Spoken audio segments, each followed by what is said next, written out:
हरे कृष्णा भक्तों, राधे राधे। चातुर्मास का समय शुरू होने जा रहा है, तो आज हम जानेंगे चातुर्मास की संपूर्ण व्रत विधि। चातुर्मास का पालन कैसे करना चाहिए, चातुर्मास में किन नियमों का पालन करना चाहिए, इन दिनों हमें क्या खाना चाहिए और क्या नहीं खाना चाहिए, ये सब हम आज जानेंगे। आप अगर विद्यार्थी हैं, स्कूल या कॉलेज जाते हैं, तो आपको चातुर्मास के नियम का पालन कैसे करना चाहिए, या फिर आप ऑफिस जाते हैं या गृहिणी हैं, तो आप चातुर्मास के नियम का पालन कैसे कर सकते हैं, आज मैं आपको बताने जा रही हूँ। ऐसे तो चातुर्मास का आरंभ देवशयनी एकादशी 6 जुलाई 2025 से हो चुका है और चातुर्मास का समापन देव उठनी एकादशी 1 नवंबर 2025 को होगा। चातुर्मास में 4 मास होते हैं, इसलिए इसे चातुर्मास कहते हैं। पहला श्रावण, दूसरा भाद्रपद, तीसरा अश्विन और चौथा कार्तिकेय मास, जिनमें श्रावण मास शुरू हो रहा है 11 जुलाई 2025 से 9 अगस्त 2025 तक। भाद्रपद मास आरंभ हो रहा है 10 अगस्त से और 7 सितंबर 2025 तक रहेगा। आश्विन मास आरंभ हो रहा है 8 सितंबर 2025 से 7 अक्टूबर 2025 तक और कार्तिक मास आरंभ हो रहा है 8 अक्टूबर से 5 नवंबर 2025 तक।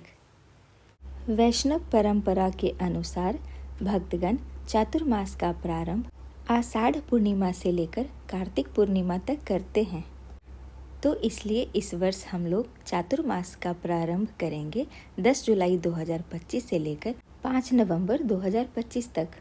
आप इनमें से किसी भी दिन से चातुर्मास व्रत का पालन कर सकते हैं, परंतु इसके नियम एक समान ही रहेंगे। तो आइए अब हम जानते हैं कि चातुर्मास व्रत विधि के नियम का पालन कैसे करना है। चातुर्मास व्रत के नियम का पालन कोई भी कर सकते हैं अपनी अपनी क्षमता के अनुसार। ऐसा बिल्कुल भी नहीं है कि यह सिर्फ वैरागी या सन्यासियों के लिए है, यह सभी उम्र के लोगों के लिए है। चातुर्मास का ये समय आध्यात्मिक चेतना को और मजबूत बनाने का है, इसलिए इसका लाभ सभी को लेना चाहिए। इसलिए इसके नियमों का पालन सभी को करना चाहिए, स्त्री, पुरुष, विवाहित, अविवाहित, बालक या फिर वृद्ध। चातुर्मास के प्रत्येक माह में हमें एक एक वस्तु का त्याग करना होता है, जैसे कि श्रावण मास में हरे पत्तेदार वाली सब्जी जैसे कि साग, पालक, पत्ता गोभी इत्यादि को छोड़ना होता है, जबकि धनिया पत्ता, पुदीने की पत्ता या फिर करी पत्ता का सेवन हम कर सकते हैं। इसके बाद भाद्रपद माह में दही का सेवन नहीं करना चाहिए। दही और दही से बने पदार्थ जैसे छाछ, लस्सी, कढ़ी इत्यादि का सेवन नहीं करना चाहिए, लेकिन हम चरणामृत ले सकते हैं। इसके बाद तीसरे मास अश्विन में दूध और दूध से बने खाद्य पदार्थ को नहीं खाना चाहिए, जैसे कि खीर, आइसक्रीम, मिठाई, रबड़ी इत्यादि, परंतु भगवान का चरणामृत यहाँ भी ले सकते हैं। इसके साथ ही अगर घर में कोई बालक या फिर वृद्ध है तो उन्हें भी दूध दिया जा सकता है, या कोई बीमार है जिनको दूध के साथ दवा लेना है तो उनको भी हम दूध दे सकते हैं। अब चौथे मास कार्तिक में उड़द दाल और उससे बने हुए पदार्थों का खाना वर्जित है, जैसे कि इडली, डोसा, उत्तपम इत्यादि। इसके साथ चातुर्मास में एक और अत्यंत महत्वपूर्ण कार्य करना है, जो है अपनी अपनी क्षमता के अनुसार कोई एक संकल्प लेना, क्योंकि यही एक सुनहरा समय होता है जब हम अपने जीवन में भक्ति में तीव्र रूप से आगे बढ़ सकते हैं। इसलिए अगर आप अपने आध्यात्मिक जीवन में प्रगति करना चाहते हैं तो इस चातुर्मास के अंदर स्वयं को भगवान की भक्ति में, उनकी सेवा में, कीर्तन में लगाने का समय है। अपने भक्ति को और बढ़ाने के लिए हरे कृष्णा महामंत्र, विष्णु सहस्त्र नाम, शिव रुद्राष्टकम, राधा कृपा कटाक्ष, दामोदर अष्टकम, लक्ष्मी अष्टकम इत्यादि स्तोत्रों का पाठ कर सकते हैं। अधिक से अधिक नाम जप कर सकते हैं और अधिक से अधिक मंत्र जाप कर सकते हैं। इनमें से जो भी आपको प्रिय मंत्र हो वो आप कर सकते हैं।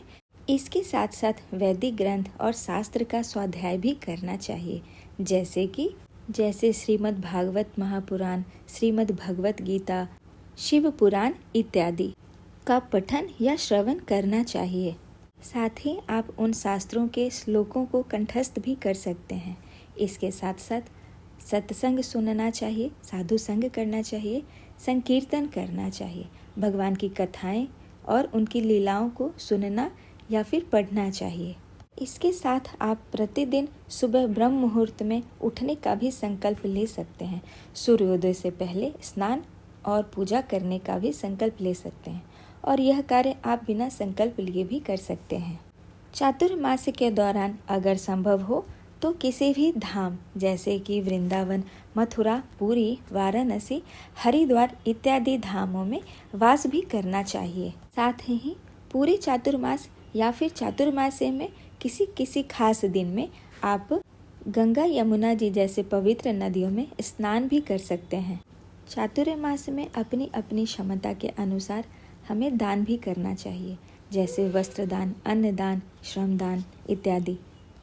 शारीरिक रूप से हमें घर या मंदिर में विशेष रूप से सेवा करनी चाहिए।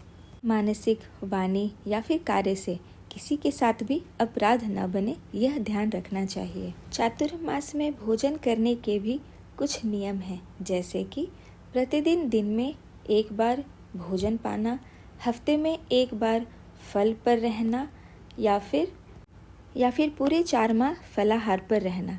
यह आप अपनी अपनी क्षमता के अनुसार चयन कर सकते हैं। चातुर्मास में शुद्ध सात्विक भोजन लेना चाहिए, जो बिना लहसुन प्याज के बना होता है और जिसको आप भगवान को भोग लगा सकते हैं। और यह भी कोशिश करें कि 4 महीनों तक आप जो भी अपने घर में खाना भोजन बनाते हैं उन्हें भगवान जी को भी भोग लगाएं।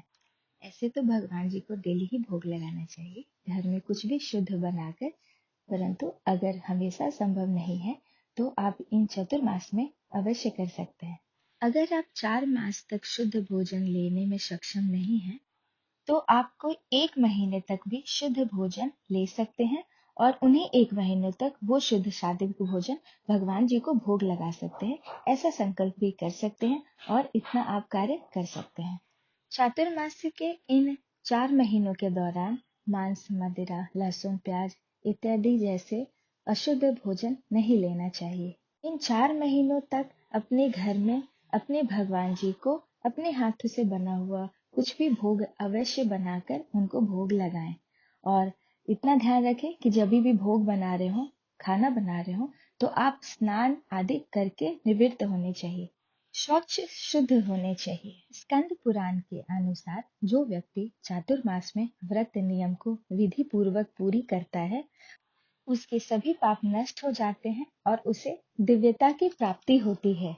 चातुर्मास में भगवान विष्णु योग निद्रा में चले जाते हैं और तब भगवान शिव 4 महीनों तक सृष्टि का संचालन करते हैं। इसलिए इन दिनों भगवान शिव जी की भी पूजा आराधना करनी चाहिए। इन 4 महीनों में भक्त को अधिक से अधिक व्रत जप तप करनी चाहिए, क्योंकि इन्हीं 4 मास में वर्षा ऋतु होती है और अगर वैज्ञानिक दृष्टिकोण से भी देखें तो आपकी स्वास्थ्य के लिए यह अच्छा होता है, क्योंकि वर्षा ऋतु में पूरे वातावरण में जीवाणु कीटाणु फैले होते हैं, जिससे हम संक्रमित होकर बीमार पड़ सकते हैं। ऐसे में अगर हम चातुर्मास में के व्रत का नियम पालन करते हैं तो हमें स्वस्थ रहने का लाभ मिलेगा।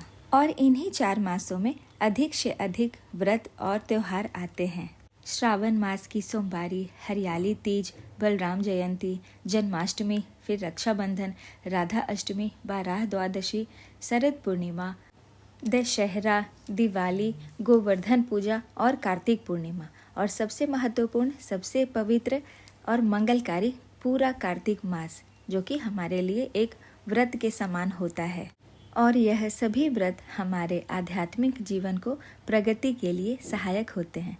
तो यह थी हमारे चातुर्मास व्रत नियम विधि की संपूर्ण जानकारी। हमें आशा है कि आपके लिए यह जानकारी उपयोगी साबित होगी। अतः यह वीडियो आप अपने दोस्तों और रिश्तेदारों के साथ भी शेयर कर सकते हैं।